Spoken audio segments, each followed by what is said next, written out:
स्वागत है आप सभी विद्यार्थियों का हमारे इस नए वीडियो लेक्चर में, जिसमें कि हम लोग नियमन और नियंत्रण के आधार पर अर्थव्यवस्था के 3 अलग अलग प्रकार देखने वाले हैं।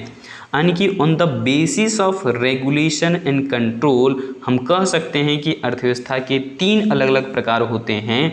पूंजीवादी अर्थव्यवस्था, जिसको हम अंग्रेजी में कहते हैं कैपिटलिस्ट इकोनॉमी। दूसरा समाजवादी अर्थव्यवस्था, जिसे अंग्रेजी में कहते हैं सोशलिस्ट इकोनॉमी। और तीसरा मिश्रित अर्थव्यवस्था, यानी कि कहते हैं इसे मिक्स्ड इकोनॉमी। तो ध्यान रखिएगा, क्या हमने कहा? कैपिटलिस्ट इकोनॉमी, सोशलिस्ट इकोनॉमी और मिक्स्ड इकोनॉमी, यानी कि पूंजीवादी अर्थव्यवस्था, समाजवादी अर्थव्यवस्था और मिश्रित अर्थव्यवस्था। तो अर्थव्यवस्था के जो 3 प्रकार हैं ना, ये रखे गए हैं नियमन और नियंत्रण के आधार पर, यानी कि on the basis of regulation and control. अर्थव्यवस्था के 3 स्वरूप होते हैं या फिर 3 प्रकार होते हैं। तो इन तीनों प्रकार पर हम लोग जो है वो विस्तृत ढंग से चर्चा करने वाले हैं। परीक्षा में यहाँ से कई बार जो है प्रश्न पूछा जाता है, बहुविकल्पीय प्रश्न भी बनते हैं, 2 अंक के प्रश्न भी पूछे जा सकते हैं यहाँ से, और 3 अंक के भी प्रश्न बन सकते हैं। तो इस ढंग से आप जो है वो ज़रूर ध्यान रखिएगा। कंसेप्ट आप पूरा का पूरा देखिए शुरुआत से अंत तक। चलिए शुरुआत करते हैं पूंजीवादी अर्थव्यवस्था से। ये पूंजीवादी अर्थव्यवस्था है क्या भाई? अंग्रेजी में इसे हम लोग कहते हैं कैपिटलिस्ट इकोनॉमी। और इकोनॉमी को तो आप बहुत अच्छे से समझ चुके हैं, पिछली वीडियो में हमने डिटेल में आपको समझा दिया था कि एक ऐसा क्षेत्र जहां पर हम आर्थिक क्रियाएं कर रहे हैं, उस पूरे क्षेत्र को ही हम कहते हैं अर्थव्यवस्था। ठीक है, जैसे कि अर्थव्यवस्था के अंदर कुछ लोग प्राथमिक क्षेत्र में काम कर रहे होते हैं, कृषि से संबंधित, मान लीजिए कि खेती बाड़ी कर रहे हैं यहाँ पर, या फिर कुछ लोग जो है वो मछली पालन कर रहे हैं, कुछ जो है पशु पालन कर रहे हैं, मुर्गी पालन कर रहे हैं, बतख पालन कर रहे हैं, कुछ लोग जो है वो खनन में लगे हुए हैं, यानी कि माइनिंग सेक्टर में। तो प्राथमिक क्षेत्र में भी कुछ लोग यहाँ पर काम कर रहे हैं। एक क्षेत्र होता है हमारा कौन सा अर्थव्यवस्था का? द्वितीयक क्षेत्र, जहाँ पर लोग कुछ जो है क्या कर रहे होते हैं, उत्पादन के क्षेत्र में लगे तो हैं, लेकिन वो इंडस्ट्रियल सेक्टर या फिर औद्योगिक क्षेत्र कहलाता है।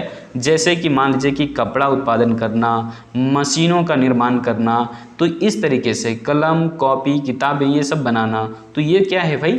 तो ये अर्थव्यवस्था का दूसरा क्षेत्र है, जो कि औद्योगिक क्षेत्र कहलाता है, और हम उसे विनिर्माण क्षेत्र समझते हैं, क्योंकि द्वितीयक क्षेत्र में 2 अलग अलग क्षेत्र होते हैं। डिटेल में हम कभी भी जरूर बात करेंगे।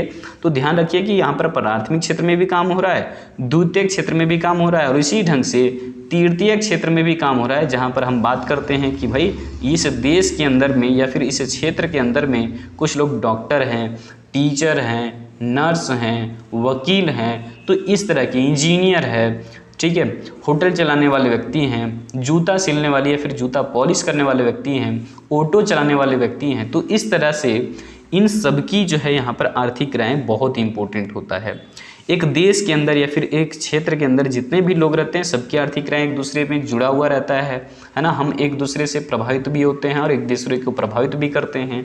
तो ये समझ लीजिए कि पूंजीवादी अर्थव्यवस्था का जब हम जिक्र कर रहे हैं, तो ये समझ लीजिए कि यहाँ पर एक क्षेत्र का बात कर रहे हैं, और इस क्षेत्र पर नियंत्रण आ गया है निजी क्षेत्र का, यानी कि इस पूरे एरिया का जो मालिक होगा वो पूंजीपति वर्ग होगा। तो यहाँ पर हम कहेंगे इसे क्या? पूंजीवादी अर्थव्यवस्था, यानी कि कैपिटलिस्ट इकोनॉमी। तो यहाँ पर थोड़ा डिटेल में समझते हैं, ये तो बोलचाल की भाषा में हो गया। एक चीज़ ध्यान रखिएगा कि अर्थव्यवस्था को हम लोग आर्थिक प्रणाली भी कभी कभी कहते हैं। तो हमने इसी ढांचे में जो है वो डेफिनेशन को लिखा भी है कि एक ऐसी आर्थिक प्रणाली जिसमें उत्पादन के सभी साधनों, किसका बोल रहा है? उत्पादन के सभी साधनों की भूमि, श्रम, पूंजी, है ना, ये सब सारा।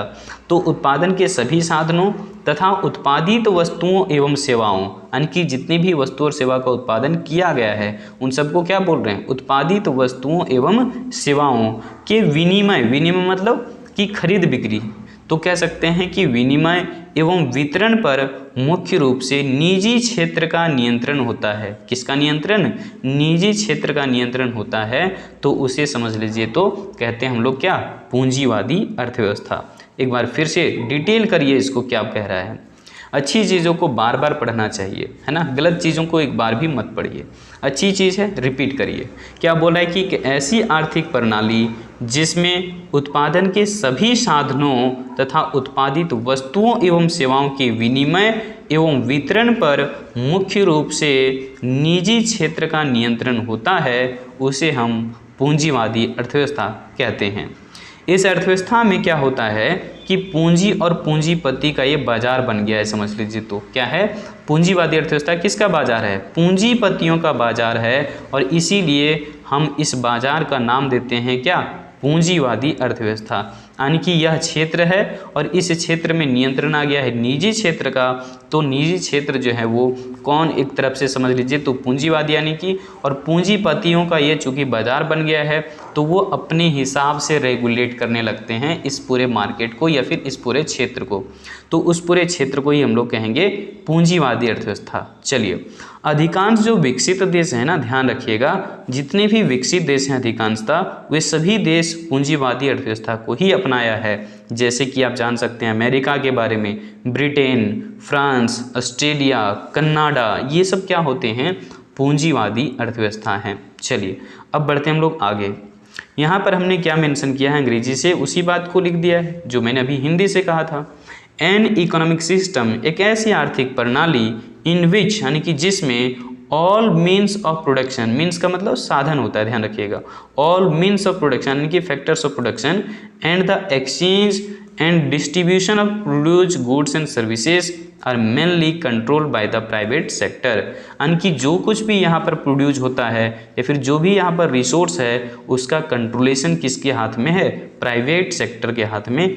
तो उसी क्षेत्र को हम लोग कह देंगे कैपिटलिस्ट इकोनॉमी। क्या हो गया आगे, ध्यान दीजिएगा। Due to the control of capital and capitalist over the market in this economy it is called capitalist economy. यानी कि एक ऐसा जो है वो क्षेत्र है जहाँ पर समझ लीजिए तो कैपिटलिस्ट का जो है कंट्रोल आ गया है मार्केट के ऊपर में, तो इस पूरे क्षेत्र को ही हम लोग कैपिटलिस्ट इकोनॉमी कहने लगते हैं। Capitalist economy has adapted in most of the developed countries, यानी कि पूंजीवादी अर्थव्यवस्था को बहुत सारे विकसित देशों में अपनाया गया है। तो ध्यान रखिएगा, प्रायः जो विकसित देश होते हैं यानी कि वो पूंजीवादी देश भी होते हैं, ठीक है। लाइक जैसे कि अमेरिका, ब्रिटेन, फ्रांस, ऑस्ट्रेलिया, है ना, हमने कनाडा की भी बात किया था, तो कनाडा, तो ये सब सभी क्या हैं? पूंजीवादी अर्थव्यवस्था के हैं ढांचे, ठीक है। अब चलिए देखते हैं पूंजीवादी अर्थव्यवस्था की कौन कौन सी विशेषताएं हैं। यहाँ से तो आपको बहुविकल्पीय प्रश्न भी रह सकता है और आपसे जो है 2 नंबर के भी प्रश्न और 3 नंबर के भी प्रश्न बना करके पूछा जा सकता है। तो क्या कह रहा है कि पूंजीवादी अर्थव्यवस्था की विशेषताएं निम्नलिखित है, यानी कि following are the features of capitalist economy या फिर कैरेक्टरिस्टिक्स ऑफ कैपिटलिस्ट इकोनॉमी। तो पहली विशेषता क्या है पूंजीवादी अर्थव्यवस्था का, कि पूंजीवादी अर्थव्यवस्था में संसाधनों तथा उत्पादित वस्तुओं एवं सेवाओं पर निजी क्षेत्र का नियंत्रण होता है, जो कि हम लोगों ने डेफिनेशन में भी देखा कि पूंजीवादी का जो है वो यानी कि क्या मतलब है कि यहाँ पर पूंजीपति का ये बाजार बन गया, समझ लीजिए। तो यानी कि यहाँ पर समझ लीजिए एक ऐसा क्षेत्र है जिस पर नियंत्रण निजी क्षेत्र का आ गया है, तो उस पूरे क्षेत्र को ही हम लोग कह देंगे पूंजीवादी अर्थव्यवस्था। यानी कि in a capitalist economy the private sector control करता है क्या? The resources and the goods and services produced, यानी कि जो कुछ भी इस क्षेत्र के अंदर उत्पादन हुआ है या फिर जो भी रिसोर्स है इन सभी पर कंट्रोल रहता है प्राइवेट सेक्टर का। चलिए, ये कहाँ का बात है? पूंजीवादी अर्थव्यवस्था का। यहाँ पर देखिए दूसरी विशेषता क्या हमने लिखा है कि उत्पादित वस्तुओं एवं सेवाओं की बिक्री से प्राप्त लाभ पर भी निजी क्षेत्र का ही अधिकार रहता है। ध्यान रखिएगा कि जो भी हमने इस देश के अंदर या फिर इस क्षेत्र के अंदर उत्पादन किया है एक व्यक्तिगत रूप में समझ लीजिए, तो उसका फायदा भी हमें ही मिलने वाला है, यानी कि मेरा वो क्या हो जाएगा? निजी लाभ हो जाएगा या फिर व्यक्तिगत लाभ हो जाएगा। तो क्या कह रहा है पूंजीवादी अर्थव्यवस्था की दूसरी विशेषता कि उत्पादित वस्तुओं और सेवाओं की बिक्री से प्राप्त लाभ पर निजी क्षेत्र का अधिकार रहता है। चलिए अब हम बढ़ते हैं आगे की ओर। यहाँ पर देखिए उसी बात को मैंने अंग्रेजी से मेंशन कर दिया है कि the private sector has the right to profit from the sale of goods and services produced, जो यानी कि वस्तु और सेवा उत्पादन किया जाता है उसकी बिक्री से जो कुछ भी लाभ प्राप्त होगा, जो भी प्रॉफिट होगा, उस प्रॉफिट पर पूर्ण तरह से अधिकार प्राइवेट सेक्टर का हो जाता है। चलिए आगे देखें। तीसरी विशेषता क्या है पूंजीवादी अर्थव्यवस्था का? ध्यान दीजिएगा, तीसरी विशेषता क्या है कि पूंजीवादी अर्थव्यवस्था सिर्फ व्यक्तिगत लाभ को ध्यान में रखता है। किसको? व्यक्तिगत लाभ को ध्यान में रखता है, यानी कि इंडिविजुअल प्रॉफिट को ध्यान में केवल रखता है पूंजीवादी अर्थव्यवस्था। और यह अर्थव्यवस्था जो है ना वो समाज के लाभ और समाज के कल्याण पर कोई विशेष ध्यान नहीं देता है। ध्यान रखिएगा कि पूंजीवादी अर्थव्यवस्था सिर्फ जो है वो इंडिविजुअल प्रॉफिट के ऊपर में काम करता है, इसी मोटिवेशन के साथ काम करता है कि हमें व्यक्तिगत लाभ होगा, व्यक्तिगत लाभ होगा, व्यक्तिगत लाभ होगा। यानी कि इंडिविजुअल प्रॉफिट किसका उद्देश्य है? तो पूंजीवादी अर्थव्यवस्था का एक मेन उद्देश्य बन गया, समझिए तो, है ना। अब यहाँ पर क्यों ध्यान दिया जाएगा, है ना, क्यों ध्यान दिया जाएगा सोशल प्रॉफिट पर या फिर सोशल वेलफेयर पर? बिल्कुल ध्यान नहीं दिया जाता है। सो हम कह सकते हैं कि there is no special focus on social profit और social welfare in this economy. यानी कि पूंजीवादी अर्थव्यवस्था में जो है वो सिर्फ व्यक्तिगत लाभ को महत्व दिया जाता है, व्यक्तिगत लाभ के आधार पर ही वो लोग काम करते हैं, समाज के लाभ, समाज के कल्याण पर कोई विशेष ध्यान नहीं होता है। आगे बढ़ते हैं, यहाँ पर ध्यान दीजिएगा चौथी विशेषता में क्या कह रहे हैं। पूंजीवादी अर्थव्यवस्था की चौथी विशेषता क्या है कि पूंजीवादी अर्थव्यवस्था में लोगों को जो है वो पूर्ण रूप से आर्थिक स्वतंत्रता रहती है। बहुत ज़रूरी बात है कि पूरी तरह से लोगों को आर्थिक स्वतंत्रता रहता है, लोग फिर अपने हिसाब से व्यवसाय का चुनाव करते हैं, सरकार किसी भी तरह से कोई भी दबाव यहाँ पर करने की प्रयास भी नहीं करती है। तो यहाँ क्या है भाई, फुल इकोनॉमिक फ्रीडम, यानी कि पूर्ण रूप से आर्थिक स्वतंत्रता मिला हुआ है। क्योंकि भाई अगर मुझे किसी बात की आज़ादी मिली हुई है तो इसका मतलब क्या है कि हम बिल्कुल अपने ढंग से काम कर सकते हैं। लेकिन ध्यान रखिए, जब भी हमारे ऊपर में स्वतंत्रता नाम का मुहर लगता है तो हम समझ जाते हैं कि हमारे ऊपर में जिम्मेदारियां भी आई है, ठीक है ना। और इन जिम्मेदारियों को अगर पूंजीपति लोग भूल जाते हैं इस क्षेत्र के अंदर और संसाधनों का अनाप शनाप उत्पादन जो है वो यूज करने लगते हैं, है ना, उत्पादन बढ़ाने के लिए, तो फिर सरकार जो है वो कंट्रोल थोड़ा बहुत करती है, ठीक है। तो यानी कि न्यूनतम यहाँ पर सरकार का हस्तक्षेप रहता है। तो कह सकते हैं कि पूंजीवादी अर्थव्यवस्था में लोगों को जो है वो पूर्ण तरह से, यानी कि पूर्ण रूप से कह सकते हैं आर्थिक स्वतंत्रता रहती है, फुल इकोनॉमिक फ्रीडम रहता है, जिससे कि वहाँ के लोग अपनी इच्छा अनुसार या फिर अपनी आवश्यकता अनुसार आर्थिक क्रियाएं कर लेते हैं, किसी का कोई दबाव नहीं होता है। यानी कि in a capitalist economy people have full economic freedom so that, और इसीलिए the people there do economic activities according to their needs और रिक्वायरमेंट। लोग अपनी ज़रूरतों के हिसाब से जो है वो आर्थिक क्रियाएं कर लेते हैं। यहाँ पर चूंकि लोगों को फुल इकोनॉमिक फ्रीडम है। चलिए आगे बढ़ते हैं।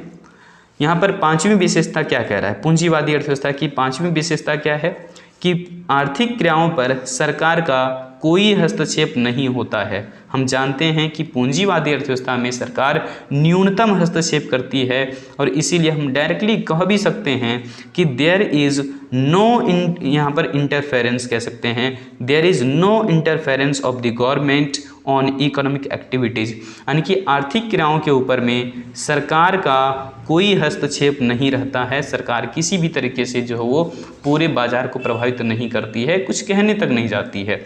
लोगों को पूर्ण रूप से आर्थिक स्वतंत्रता रहती है, आज़ादी रहती है, लोग अपने हिसाब से व्यवसाय का चुनाव कर सकते हैं, लोग अर्निंग के उद्देश्य से किसी दूसरी कंपनी में जाकर के काम कर सकते हैं, लोगों को कोई दबाव नहीं रहता है यहाँ पे।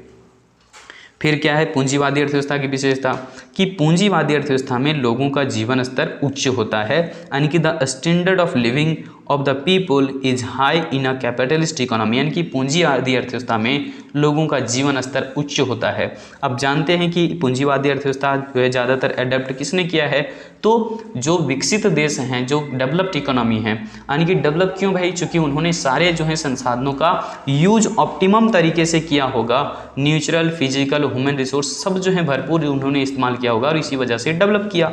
तो यहाँ पर हम कह सकते हैं कि वो सभी देश में रहने वाले लोगों की जो रहन सहन का स्तर है वो बड़ा उच्च है, हाई लेवल का है ना। यानी कि लिविंग ऑफ स्टैंडर्ड क्या है, पीपल का क्या होता है यहाँ पे, हाई होता है, उच्च होता है। चलिए अब हम लोग पूंजीवादी अर्थव्यवस्था समझ चुके हैं। अगर यहीं पर हम समाजवादी अर्थव्यवस्था का जिक्र कर दें तो आप लोगों को जो है एक डिफरेंस भी नज़र आ जाएगा कि ये समाजवादी और पूंजीवादी को लेकर के किस प्रकार का अंतर पाया जाता है। देखिए समाजवादी अर्थव्यवस्था क्या है, जिसे हम अंग्रेजी में सोशलिस्ट इकोनॉमी कह रहे हैं, ये है क्या भाई, इसकी पहले हम लोग परिभाषा देख लेते हैं क्या कह रहा है कि एक ऐसी आर्थिक प्रणाली जिसमें कि उत्पादन के सभी साधनों, उत्पादित वस्तुओं एवं सेवाओं तथा धन के वितरण पर सरकार का नियंत्रण रहता है या फिर सरकार नियंत्रण करती है, तो इस तरह की अर्थव्यवस्था को कहेंगे समाजवादी अर्थव्यवस्था। यानी कि एक मान लीजिए कि ये क्षेत्र है और इस क्षेत्र में जो कुछ भी संसाधन है, जो कुछ भी वस्तु और सेवा उत्पादन हो रहा है, उस पर सरकार अपना नियंत्रण रखे हुए है, तो उसको कहते हैं समाजवादी अर्थव्यवस्था यानी कि सोशलिस्ट इकोनॉमी। इस तरह की अर्थव्यवस्था में आर्थिक क्रियाओं का मुख्य उद्देश्य जो है वो व्यक्तिगत लाभ नहीं होता है, बल्कि समाज के लाभ, समाज के कल्याण को जो है प्राप्त करने के लिए विशेष रूप से यहाँ पर काम हो रहा होता है। यानी कि समाजवादी अर्थव्यवस्था का जो मुख्य उद्देश्य है वो क्या है, सामाजिक लाभ या फिर सामाजिक कल्याण, और सरकार यहाँ पर संसाधनों पर पूर्ण रूप से इसीलिए नियंत्रण रखती है ताकि हम ज़्यादा से ज़्यादा लोगों का भलाई कर सके, 2-4 व्यक्तियों का नहीं, ज़्यादा से ज़्यादा लोगों की भलाई हो सके। दैट मीन्स कि मैक्सिमम सोशल वेलफेयर को हम प्राप्त कर सकें, अधिकतम जो है वो लोगों को हम जो है उनकी ज़रूरतों को पूरी कर सकें। तो इस तरह की जो समाजवादी अर्थव्यवस्था होती है, इसमें होता क्या है कि लोग यहाँ पर व्यक्तिगत लाभ को जो है वो विशेष महत्व नहीं देंगे। यानी कि समझ लीजिए तो सरकार यहाँ पर व्यक्तिगत लाभ के लिए काम नहीं करती है, बल्कि समाज के लाभ या फिर समाज के हित के लिए कार्य करती है, जिससे कि ज़्यादा से ज़्यादा लोगों का भला हो सके, कल्याण हो सके। चलिए आगे बढ़ते हैं, इसी चीज़ को हम बढ़ाते हैं। यहाँ पर हमने उसे अंग्रेजी माध्यम से नोट कर दिया है। क्या लिखा है, ध्यान दीजिएगा। एन इकोनॉमिक सिस्टम, एक आर्थिक प्रणाली ऐसी है इन विच, जिसमें कि द गवर्नमेंट कंट्रोल करती है क्या, all the resources of production, the goods and services produced and the distribution of wealth, है ना। यानी कि जो भी धन का वितरण, संपत्ति का वितरण, जो भी वस्तुओं का या फिर सेवाओं का वितरण है वो सरकार ही करती है यहाँ पर, ठीक है। यहाँ पर नियंत्रण किसका है, चूंकि गवर्नमेंट का है, बात समझ में आ गया होगा। The main objective of economic activities in the economy is to achieve social benefit और सोशल वेलफेयर। यानी कि इस तरह की अर्थव्यवस्था का एक मुख्य उद्देश्य क्या होता है, मेन ऑब्जेक्टिव क्या होता है आर्थिक क्रियाओं का, तो वही मैक्सिमम सोशल वेलफेयर या फिर सोशल बेनिफिट्स, ठीक है ना। ध्यान दीजिएगा आगे। इन दिस वे, यानी कि इस प्रकार से हम कह सकते हैं कि no special importance on given to the, यहाँ पर कह सकते हैं personal gain in a capitalist economy, मतलब एक पूंजीवादी अर्थव्यवस्था की तरह यहाँ पर ध्यान विशेष रूप से जो है वो इंडिविजुअल रूप में नहीं होता है, पर्सनल रूप में नहीं होता है, बल्कि सामूहिक फायदे के लिए, सामूहिक लाभ के उद्देश्य से या फिर कह सकते हैं सोशल वेलफेयर के लिए सरकार कार्य करती है। चलिए अब इनकी कुछ विशेषताएं भी हम देख लें, क्या कह रहा है और किस ढंग से हमने लिखा हुआ है, ध्यान दीजिएगा। समाजवादी अर्थव्यवस्था की विशेषताएं निम्नलिखित है, यानी कि the features of socialist economy are as follows. तो पहली विशेषता क्या होती है समाजवादी अर्थव्यवस्था का, कि समाजवादी अर्थव्यवस्था में जितने भी उत्पादन के साधन होते हैं उन सभी उत्पादन के साधनों पर सरकार का पूर्ण रूप से नियंत्रण होता है, ठीक है। किसका नियंत्रण, सरकार का नियंत्रण होता है समाजवादी अर्थव्यवस्था में, ठीक है। गवर्नमेंट कंट्रोल करती है समाजवादी अर्थव्यवस्था को। यानी कि लिखा हमने अंग्रेजी से ही कि the government controls the means of production या फिर factors of production in a capitalist economy. बात समझ में आ गया होगा। चलिए आगे बढ़ते हैं। दूसरी विशेषता क्या है, दूसरी खासियत क्या है समाजवादी अर्थव्यवस्था का, कि भाई समाजवादी अर्थव्यवस्था में उत्पादन एवं वितरण संबंधी क्रियाओं पर सरकार जो है वो यहाँ पर अपना ओनरशिप रखती है, सरकार का स्वामित्व होता है यहाँ पर, और सरकार ही पूरी अर्थव्यवस्था को यहाँ नियंत्रित करती है। अर्थात हम इस प्रकार से कह सकते हैं कि इस अर्थव्यवस्था के अंतर्गत आर्थिक निर्णय लेने का कार्य जो है वो सरकार करती है मुख्य रूप से। यानी कि इन अ सोशलिस्ट इकोनॉमी, एक समाजवादी अर्थव्यवस्था में द गवर्नमेंट हैज ओनरशिप किस पर भाई, and control over the production and distribution activities, that is the government takes economic decisions under the economy. तो इस तरह की आर्थिक प्रणाली में आने की सरकार जो है वो निर्णय करती है, सरकार डिसाइड करती है कि हमें संसाधनों को कहाँ पर, कितना और किस ढंग से इस्तेमाल करना है। उम्मीद है ये बात आप समझ पाए होंगे। चलिए आगे की ओर बढ़ते हैं और यहाँ पर हम देखते हैं समाजवादी अर्थव्यवस्था की कुछ अन्य विशेषताएं। तो तीसरी विशेषता क्या कह रहा है, तीसरी विशेषता क्या है समाजवादी अर्थव्यवस्था का, कि केंद्रीय आर्थिक नियोजन। बहुत ज़बरदस्त बात है भाई। ये आर्थिक नियोजन क्या होता है, अंग्रेजी में कहते हैं इकोनॉमिक प्लानिंग। यानी कि सरकार बड़ा सोच समझ करके संसाधनों का यहाँ वहाँ कितना कहाँ इस्तेमाल करना ये डिसाइड करती है। तो समाजवादी अर्थव्यवस्था की ये सबसे महत्वपूर्ण विशेषता यानी कि बन गया। चूंकि समाजवादी अर्थव्यवस्था में मुख्य उद्देश्य क्या होता है भाई, सामाजिक लाभ या फिर सामाजिक कल्याण को प्राप्त करना होता है, इसलिए सरकार इस अर्थव्यवस्था के अंतर्गत यानी कि समाजवादी अर्थव्यवस्था के अंदर कह सकते हैं कि उत्पादन के साधनों का अनुकूलतम प्रयोग करने के लिए आर्थिक नियोजन करती है। सरकार प्रयास करती है कि देश में जितनी भी समस्याएं हैं उन सभी समस्याओं पर काम किया जाए, जिससे कि ज़्यादा से ज़्यादा लोगों की समस्याएं दूर हो जाए या फिर ज़्यादा से ज़्यादा लोगों का भला हो सके। सो क्या करती है गवर्नमेंट, यहाँ पर इकोनॉमिक प्लानिंग तैयार करती है ना। तो कह सकते हैं इसको central economic planning is an important feature of a socialist economy, यानी कि समाजवादी अर्थव्यवस्था की सबसे महत्वपूर्ण विशेषता है क्या, सेंट्रल इकोनॉमिक प्लानिंग यानी कि केंद्रीय आर्थिक नियोजन। सिंस चूंकि the main objective of socialist economy is to achieve social benefit, समाजवादी अर्थव्यवस्था की जो मेन ऑब्जेक्टिव होती है, फिर मेन जो खासियत होता है, मेन जो विशेषता होता है, मेन जो उद्देश्य होता है वो क्या होता है कि हम ज़्यादा से ज़्यादा यानी कि लोगों का भला कर सकें, यानी कि सोशल बेनिफिट या फिर सोशल वेलफेयर कर सकें। देयरफॉर है ना, इसलिए द गवर्नमेंट जज करती क्या है, economic planning to make optimum use of means of production under this economy, और इसीलिए सरकार जो है वो समाजवादी अर्थव्यवस्था के अंदर इस तरह से कोशिश करती है कि संसाधनों का बेकार इस्तेमाल ना होने पाए, बिल्कुल ठीक ढंग से इस्तेमाल करें, ऑप्टिमम एलोकेशन करें, यानी कि ऑप्टिमम मतलब कि बेहतरीन तरीके से संसाधन का प्रयोग करें, वेस्ट मटेरियल कम जाने दें, ज़्यादा से ज़्यादा हम कम से कम आउटपुट में ज़्यादा से ज़्यादा कम से कम इनपुट में से ज़्यादा आउटपुट गेन करें। तो इसको कहते हैं हम लोग क्या, ऑप्टिमम यूज करना रिसोर्सेज का। ठीक है, आगे देखिए यहाँ पर चौथी बात है, समाजवादी अर्थव्यवस्था में सरकार के द्वारा आर्थिक समानता लाने का भी प्रयास किया जाता है, जहाँ पर हम जानते हैं कि देश में होता क्या है ना कि आर्थिक विषमता बहुत ज़्यादा हो जाती है, जिसे हम इकोनॉमिक इनइक्वालिटी कहते हैं। इनइक्वालिटी मतलब असमानता है ही नहीं, यानी कि हमारा जो समाज है पूरा या फिर हमारा जो देश है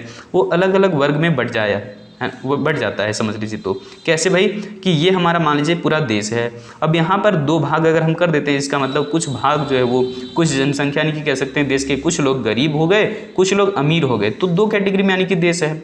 अगर हम देखें तो अर्थव्यवस्था को तीन कैटेगरी में भी कर सकते हैं कि कुछ यहाँ पर जो है अमीर वर्ग भी है, देखिए अमीर वर्ग तो कम रहते हैं, तो अमीर वर्ग भी है, गरीब वर्ग भी है, मध्यम वर्ग भी है, तो इस तरह के भी लोग देश के अंदर में रहते हैं। तो ये समझ लीजिए कि यहाँ पर आने की आर्थिक विषमता बहुत ज़्यादा है। अब जानते हैं गरीब बहुत ज़्यादा गरीब होते चला जाता है बेचारा, और अमीर बहुत ज़्यादा अमीर होता चला जाता है, ठीक है ना। तो वही बात है कि आर्थिक समानता लाने की कोशिश करती है सरकार समाजवादी अर्थव्यवस्था के अंदर, जिसके लिए समान काम के लिए समान मजदूरी के सिद्धांत को अपनाती है सरकार।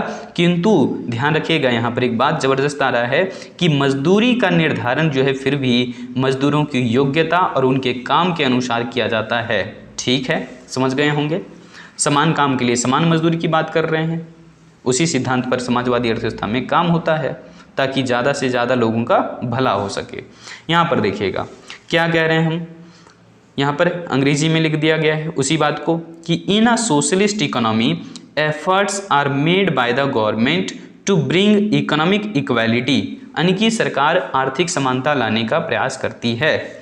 फॉर विच, और जिसके लिए the principle of equal ways for equal work, समान काम के लिए समान मजदूरी मिलेगा। क्यों, बात समझ रहे हैं।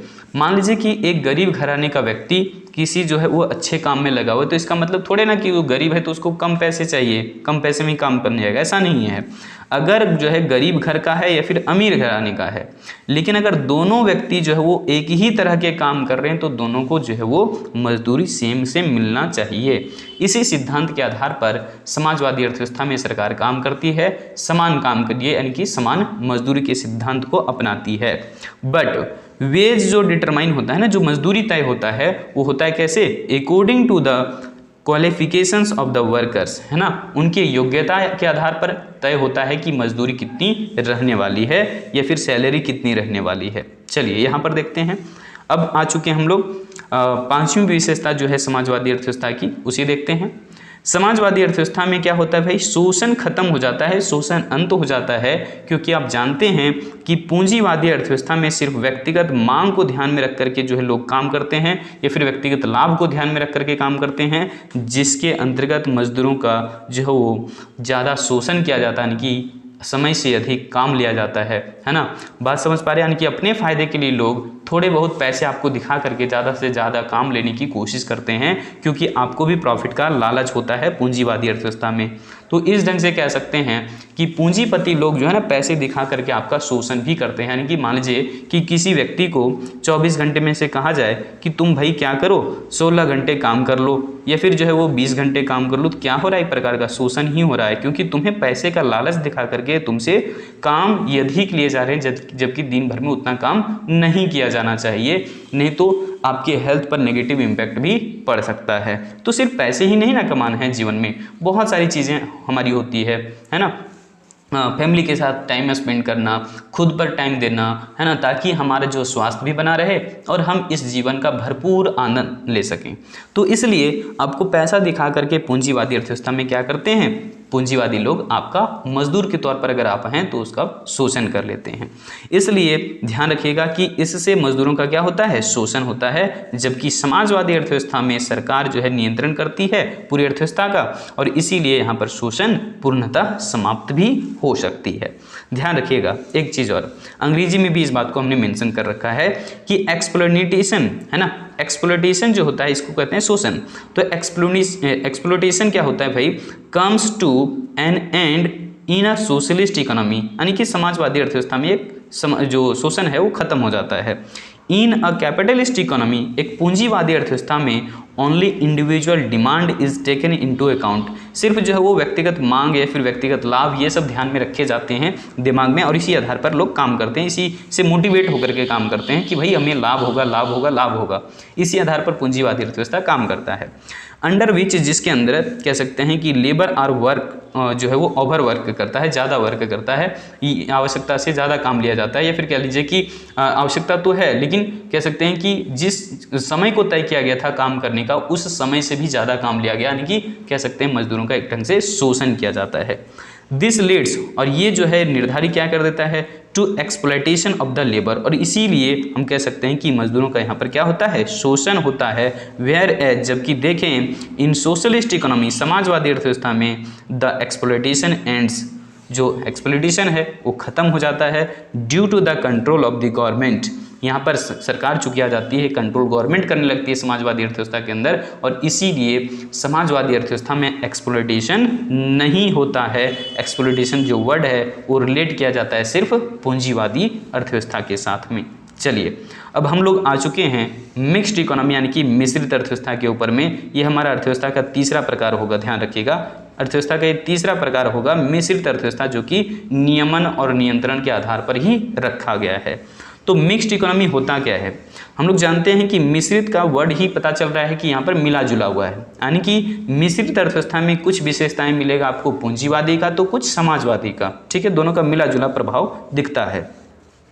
तो हम क्या कह रहे हैं कि मिश्रित अर्थव्यवस्था एक ऐसी आर्थिक प्रणाली है जिसमें समाजवादी एवं पूंजीवादी दोनों अर्थव्यवस्थाओं की विशेषताएं साथ साथ में पाई जाती है। अर्थात मिश्रित अर्थव्यवस्था में पूंजीवादी और समाजवादी दोनों का सह अस्तित्व होता है। सह अस्तित्व समझ रहे हैं, यानी कि दोनों जो है वो पूंजीवादी और समाजवादी कहाँ पाया जाता है? तो मिश्रित अर्थव्यवस्था में। ये लाइन बहुत इंपॉर्टेंट है, इससे ऑब्जेक्टिव कई बार पूछा भी गया है कि मिश्रित अर्थव्यवस्था में पूंजीवादी और समाजवादी दोनों का सह अस्तित्व होता है। ये प्रश्न को आप देख सकते हैं, कई बार झारखंड बोर्ड में पूछे भी गए हैं। चलिए अब यहाँ पर जो हमने बात हिंदी से लिखा उसी बात को हमने अंग्रेजी से भी नीचे लिख दिया है, इसे भी पढ़ लेते हैं।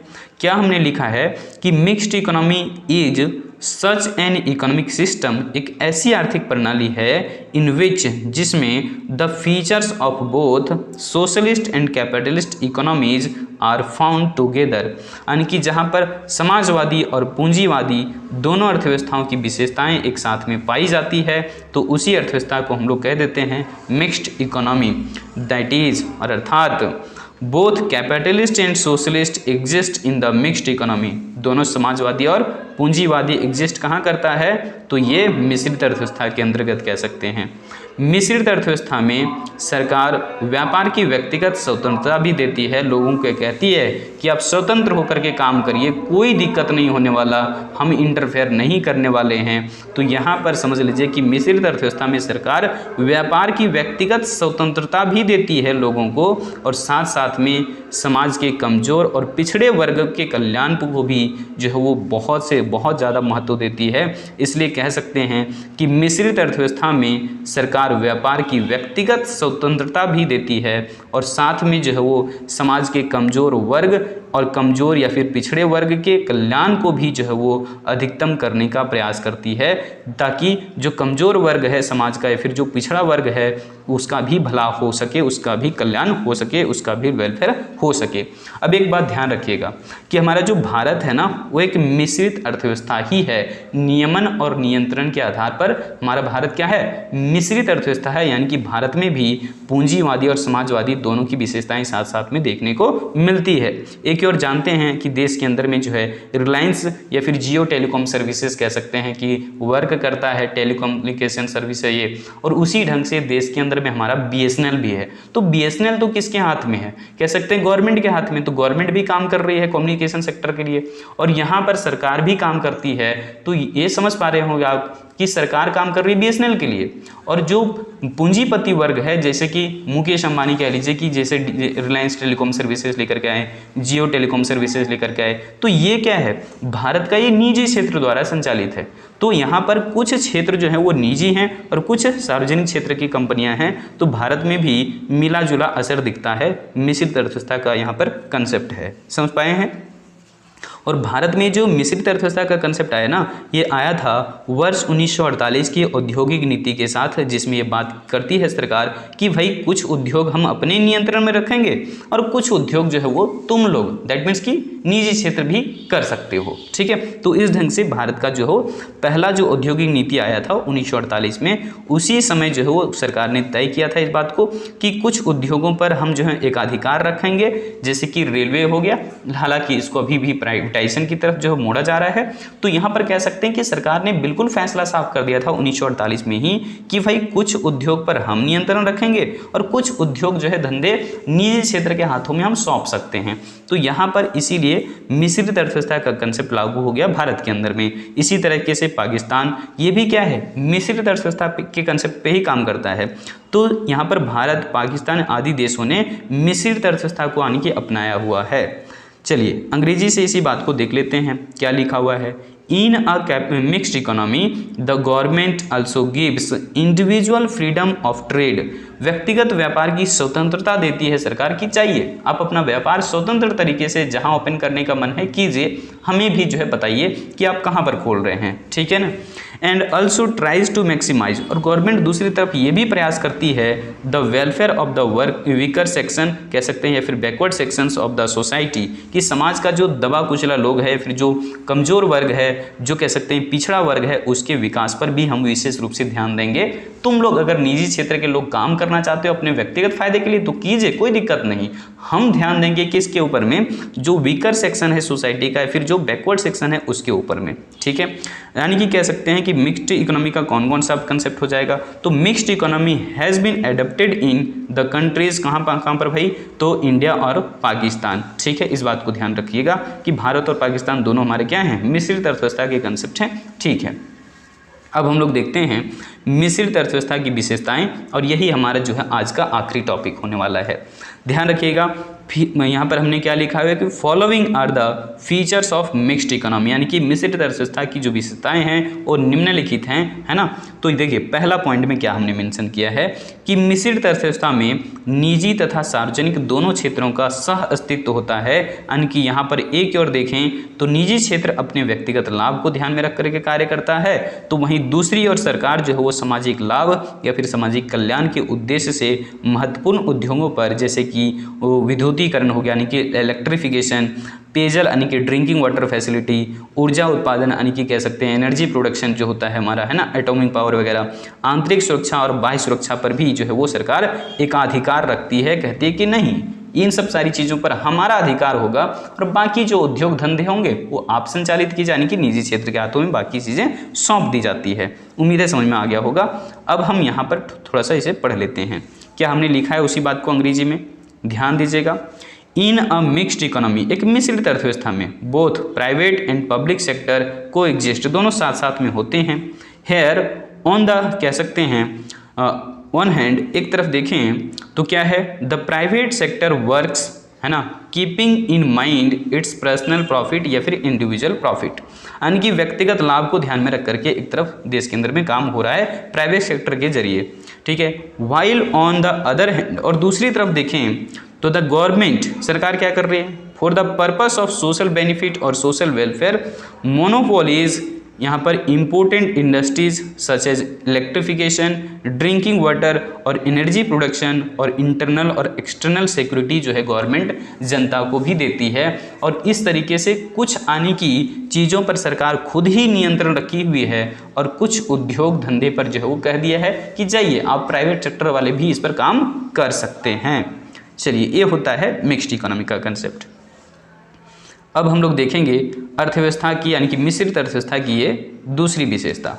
क्या कह रहा है कि मिश्रित अर्थव्यवस्था एक नियोजित अर्थव्यवस्था होती है, यानी कि सरकार यहाँ पर जो है वो इकोनॉमिक प्लानिंग करती है और उस ढंग से जो है पूरी अर्थव्यवस्था संचालित हो रही होती है, जिसमें कि सरकार आर्थिक नियोजन करके समाज के जो है वो, यानी कि क्या करती है, आर्थिक समस्याओं का समाधान करती है। यानी कि जब भी देश के अंदर में आर्थिक समस्याएं आती है, खास करके मिश्रित अर्थव्यवस्था अगर कंसेप्ट है तो समझ लीजिए सरकार वहाँ पर नियोजन करके उन समस्याओं का दूर करने का प्रयास करती है, समस्या का हल ढूंढने का प्रयास करती है, ठीक है, ताकि अधिक से अधिक कल्याण प्राप्त हो सके, सामाजिक कल्याण प्राप्त हो सके।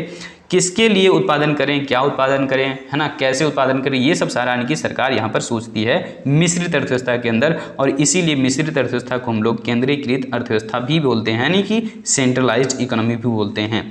चलिए, अंग्रेजी में इसी बात को हम देख लेते हैं। यहाँ पे क्या हमने लिखा है कि the mixed economy is a planned economy. Mixed economy क्या है, एक प्लान्ड इकोनॉमी है, एक नियोजित अर्थव्यवस्था होती है, इन विच, जिसमें होता क्या है, द गवर्नमेंट हैज सॉल्व्ड, सामाजिक समस्याएं या फिर आर्थिक समस्याएं जो होता है उसे सॉल्व कर देती है, बाय डूइंग इकोनॉमिक प्लानिंग, आर्थिक नियोजन करके दूर कर देती है, so that maximum social welfare can be achieved, जिससे कि अधिक से अधिक लोगों का भला हो सके, सोशल वेलफेयर हो सके।